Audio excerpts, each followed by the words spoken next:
Let's unpack how we can embrace the holiday season with peace, clarity, and joy, and truly make this time of year feel empowering instead of overwhelming. I am going to share powerful, practical tips for busy women who want to transform stress and uncertainty into clarity and confidence this holiday season. Hey there, my sister, my friend. Welcome to the Dr. Tanya B podcast with me, Dr. Tanya B. I am here to help you be your best, most authentic self, your life, your way. We're going to talk everything self-care, self-love, mindset, and personal growth with a splash of hippie woo. I am proud of you for giving yourself this time today, so let's not waste time and let's dig in. Those of us in the United States are heading into the holiday season. Once Halloween passes, it is nonstop until the new year. I recognize this because I feel it too, that women especially can feel like the holidays are not about family and celebration, but are more about testing us, our ability to juggle priorities. They're testing our endurance, our patience, and even our sanity in some cases. The season becomes endless to-do list, family expectations, travel plans, the cultural weight of what the holidays are expected to look like.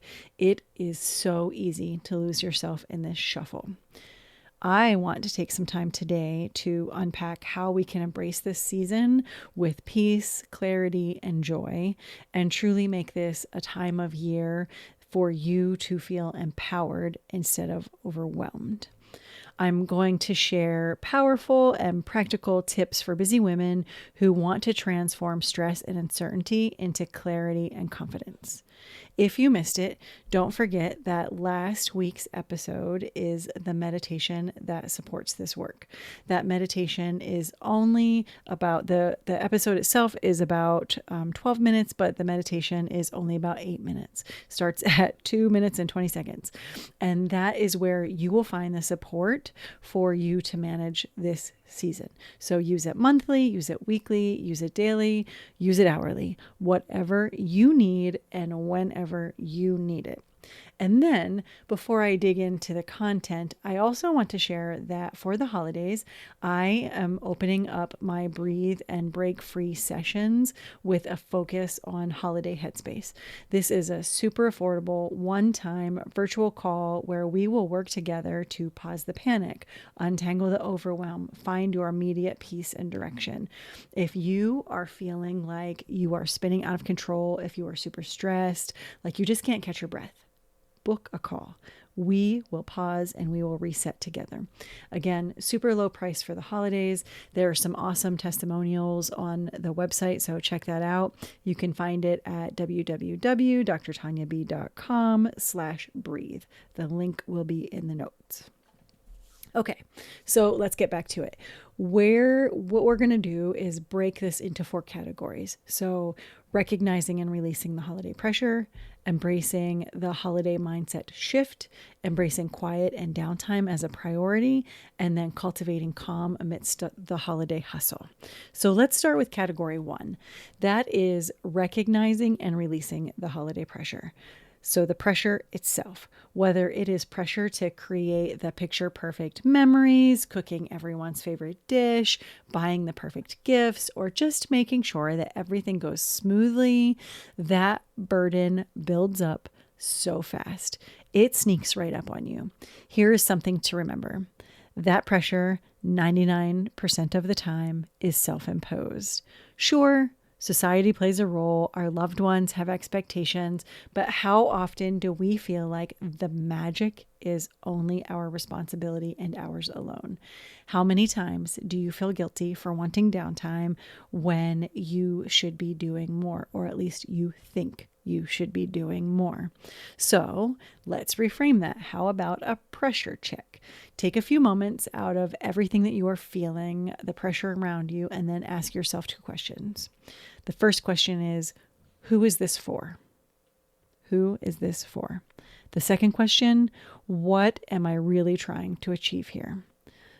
When you separate the shoulds from the real motivations, it is easier to release what isn't serving us. So take a look at those 2 questions.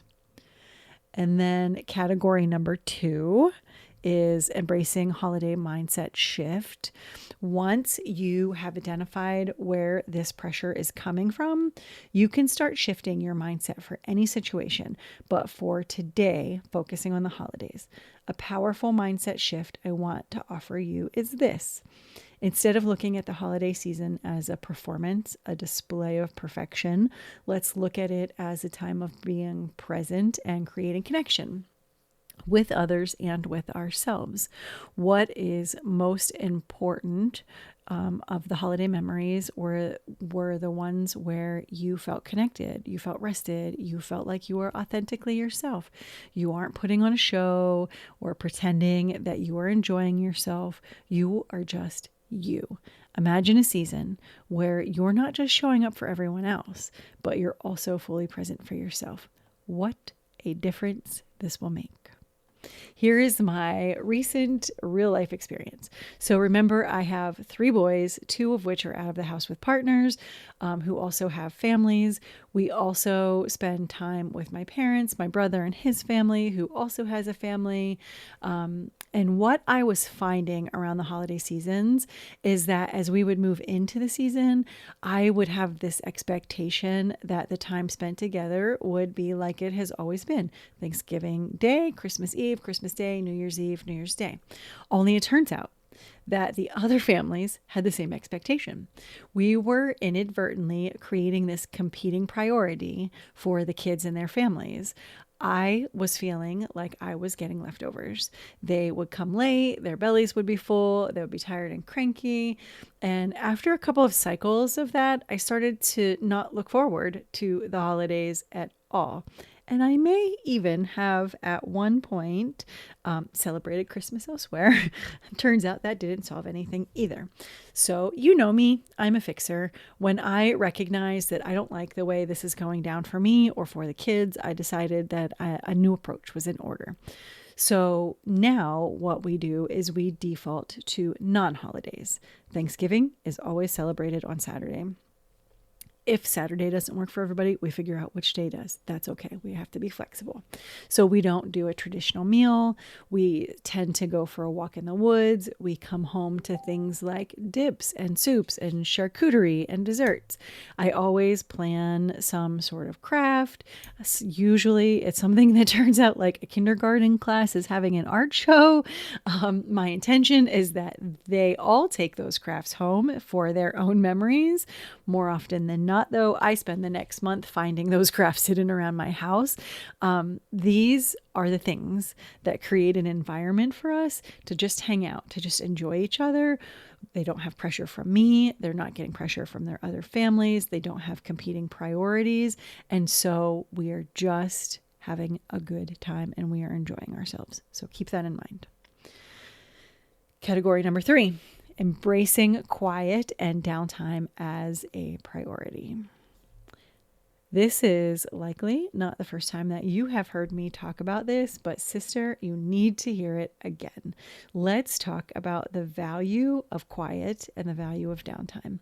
I want you to imagine downtime not as a luxury, but as a priority, because it is. It is a critical piece of showing up for the holiday season as your most centered and empowered self. Not directly related to the holidays, but I just spent a couple of days at Philadelphia. I went for a 2-day training. I spent the business hours of those 2 days learning and interacting, but I also spent a total of 8 hours in the car and then several evenings by myself. I have to tell you, it was glorious. I walked, I meditated, I journaled, I had time to think through programming in a way that I don't always get to do. So it allowed me to be creative and to reconnect with my mission. That time is so powerful and such a good reminder that I need to schedule that more often, because that downtime is where you refill your cup, where you reconnect with your sense of peace, your sense of self, and the hustle of the holidays. It is so easy to think that resting is selfish or it is lazy, but nothing could be further from the truth. When you give yourself that permission to pause, to say no to what does not serve you, and to take true breaks, you are able to bring your best self forward. to shine the way that you were meant to shine. And my friend, that means that the people around you will get to sparkle. I know you literally laughed out loud when I told you to create some downtime. I totally get it. I get it.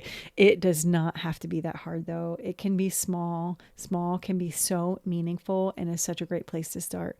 So 5 or 10 minutes with a breathing app or a meditation or a journal, a book, a contemplation over a cup of tea, whatever resonates for you. Schedule it just like you would any other commitment. It might mean getting up 10 minutes early or squirreling away over your lunch break. You might have to lock yourself in the bathroom after dinner. It doesn't matter. Give everyone a heads up and lock the damn door. It is perfectly okay. And then the meditation that I released last week just for November is only 8 minutes long. So use that as often as you need to. And then finally, category 4 is 3 ways to cultivate calm amidst the holiday hustle. So let's wrap this up with 3 powerful ways to stay calm and grounded through the holiday season.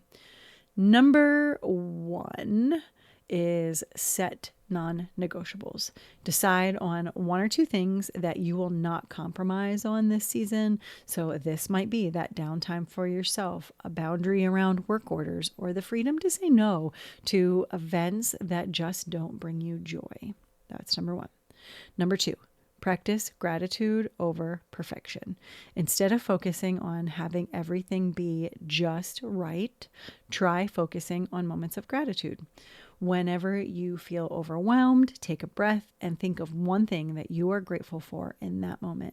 It could be the laughter of your family, the warmth of your home, or a delicious cup of coffee. It does not have to be something major, just something small that you can be thankful for. This shifts the focus from doing to being. Number 3, ask for help and delegate. I'm going to say this again. Ask for help and delegate. Remember, you do not have to do it all alone.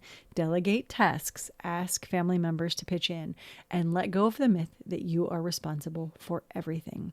This might mean ordering a part of the holiday meal or asking family members to help you decorate. It takes a village to truly create a joyful season. And let's be honest, most people really do want to help, and they want to feel like they are being helpful, and they want to feel like they are included. Okay, we did it. I hope that this inspires you to take a more gentle, more mindful approach to this season. Remember, the magic is not in perfect decorations, the best gifts, or the flawless holiday dinner. It is in the moments where we feel present, connected, and true to ourselves. So give yourself and your loved ones that gift. Do not let the stress and the pressure steal your joy. Instead, reclaim this as a time for empowerment and transformation. If you need help breaking the cycle, if you can't get past this survival mode, then let me help you. Book a breathe and break. I can't say it. Book a breathe and break free call so that we can calm your crazy, and I am here to help you. If this episode resonated with you, please share it with a friend or leave a review. Thank you so much for joining me today. I love you.